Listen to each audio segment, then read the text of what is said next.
Hello friends, તો આ રીતે સાબુના જે કાગળ હોય એને સ્મેલ આવતા કાગળ હોય એને ફેંકવાના નહીં. તો આ રીતની ડસ્ટબિનની ડોલમાં વરસાદ પડતો હોય કે એમ પણ તેની અંદરથી ગંધ આવતી હોય છે ડસ્ટબિનમાં, તો કોથળીની નીચે આ રીતે તમારે તેને રાખી દેવાનું અને ઢાંકણ ઢાંકી દેવાનું. તો બિલકુલ તેની અંદર વરસાદમાં બિલકુલ પણ કચરાની ખરાબ ગંધ નહીં આવે. ત્યાર પછીનો બીજો આઈડિયા એ છે કે આ રીતે સાબુ પણ ખૂબ આપણે બોક્સમાં રાખીએ તો ઓગળી જતો હોય છે વરસાદને લીધે. તો તેવું ના થાય તેટલા માટે અહીંયા આપણે બે રબરની મદદથી એક સરસ આઈડિયા તમારી સાથે શેર કરું છું. તો જો આપણે બોક્સ જે સાબુ રાખવાનું બોક્સ છે તેને પણ આપણે ધોઈ નાખીએ. ત્યાર પછી આ રીતે બે રબર લઈ લેવાના અને રબરને આ રીતે બોક્સ ઉપર પહેરાવી દેવાના અને તેની ઉપર હવે આપણે સાબુ રાખી દઈશું. આ રીતે તમે સાબુ રાખશો તો સાબુ બિલકુલ પણ વરસાદના મોસમમાં ઓગળશે નહીં અને સારો રહેશે. તે ભીનો ને ભીનો રહે ને તેની રીતે ઓગળી જતો હોય છે. તો અહીંયા આપણે મીઠું લઈ લીધું છે કડિયામાં. આ રીતે આપણે તેને શેકી લેવાનું છે. આ વારંવાર યુઝ કરેલું મીઠું છે તે જ લીધું છે અને તેને આપણે ગરમ કરી લેવાનું છે સારી રીતે.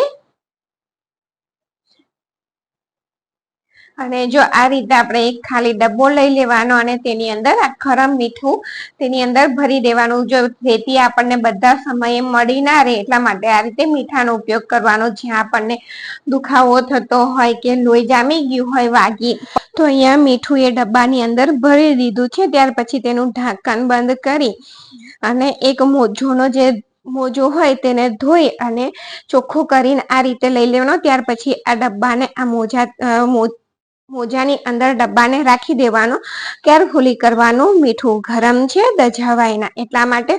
ત્યાર પછી આ રીતે જો સરસ રીતે તેને આખું મોજું એટલે પહેરવાનું કે આપણને પકડી અને શેક કરતા ફાવે ને એટલા માટે. ત્યાર પછી જો અહીંયા તમને હાથે કે પછી ગમે ત્યાં દુખાવો થતો હોય તે જગ્યા ઉપર આ રીતે તમે શેક કરી શકો છો. તો જો અહીંયા હું તમને બતાવું કે પગના તળિયાએ અહીંયા વચ્ચેના જે ભાગમાં દુખાવો થતો હોય છે, તો આ રીતે તમે તેને શેક કરી શકો છો. અને ઘણા લોકોને એડીએ પણ દુખતું હોય છે, તો તમે તેનો આ રીતે તમે એડીએ પણ તેનો શેક કરી શકો છો. ત્યાર પછી જો તમને આગળ પડદાની રીંગો તો કેવી રીતે નાખવી નીકળી જાય તો તેનો આઈડિયા મેં શેર કર્યો, પણ જો નાખેલી રીંગો પણ ફરી આપણે ધોઈએ તો નીકળી ના જાય અને વોશિંગ મશીનમાં તમે પડદાને કેવી રીતે ધોઈ શકો તેનો આઈડિયા આ છે.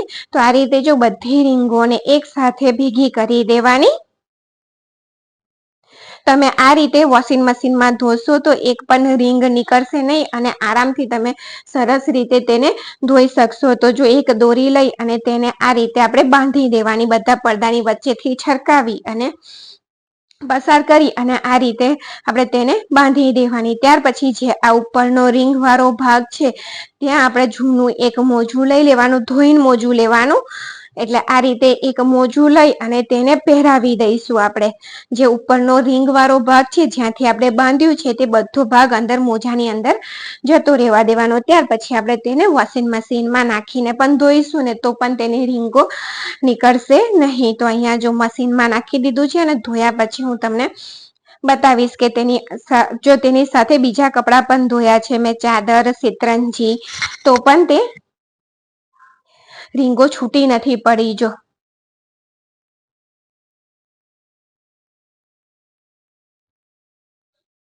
તો આજના આ આઈડિયા જો તમને ગમ્યા હોય ને તો ચેનલને લાઈક, શેર અને સબસ્ક્રાઇબ જરૂરથી કરજો. Thank you.